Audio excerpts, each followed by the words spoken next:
രാജേശ്വരിയുടെ വീട്ടില് അവളെ അയാള് പട്ടിലും പൊന്നിലും പൊതിഞ്ഞേക്കാൻ അവള് ഓരോ ദിവസം ഒരു സാരി ഇടക്കിടക്ക് അവളെ ടൂർ കൊണ്ടുപോകും, സിനിമ കൊണ്ടുപോകും. എന്തൊക്കെയായ സ്നേഹം കണ്ട ഇവിടെ നിങ്ങൾ എന്ത് കാര്യം സ്നേഹമുള്ള കുടുംബ സ്നേഹമൊന്നുമില്ല. നീ എന്തൊക്കെ പറയാം രാജേഷിന്റെ കാര്യം അതൊക്കെയല്ല.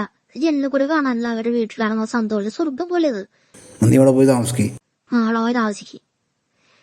അവളെ കണ്ടെന്തോ നിങ്ങള് അണിഞ്ഞൊരു എല്ലാ ദിവസവും അയാൾ കൊടുക്കുന്ന സ്നേഹത്തിന്റെ അവളെ മുഖത്ത് കാണുന്ന ആ പ്രകാശം. അത് നീ പറഞ്ഞ ശരിയാ. മുഖത്ത് ഞാൻ കാണാറുണ്ടല്ലോ, നല്ല പ്രകാശമുണ്ട്. ഈടാ അത് ആണുങ്ങളുടെ കയ്യില് കിട്ടി അങ്ങനെ ഇരിക്കും. അയാൾ നന്നായിട്ട് നോക്കണം.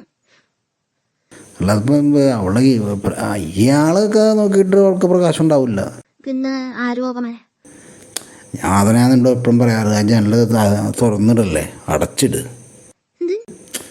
ഇവിടെ നമ്മുടെ ഈ ജനല് അങ്ങോട്ട് തെക്കേ ഭാഗത്തേക്കുള്ള ഈ രാജേശ്വരി വീട്ടിലേക്കുള്ള ജനല് നീ പറഞ്ഞ കാറ്റും വെളിച്ചം കയറണം, അടച്ചിടുന്ന്. അതെന്ന് പറഞ്ഞാൽ ആ പെണ്ണിൻ്റെ ഭംഗി കാണുമ്പോൾ ഞാൻ അറിയാൻ നോക്കിപ്പോവും. അവൾ എന്നെ നോക്കും, പിന്നെ ചിരിക്കും കളിക്കും. അപ്പം നീ ജീവിച്ചിരിക്കുമ്പോൾ അത് നടക്കുകയില്ല. വെറുതെ മോഹിക്കണതിന് നീ ആ ജനലടക്കേ, പിന്നെ പറയാ. നാണം കിട്ടുന്ന മാറി ഭർത്താവും ഞാൻ നടക്കണം. ഈയൊക്കെ മാലകളോടെ ജീവിക്കുന്നതിനേക്കാൾ ഭേദം വീണ്ടും ജീവി ഇനി എന്തോരം പണി അടുക്കളയിൽ ബാക്കിയെടുക്കണം.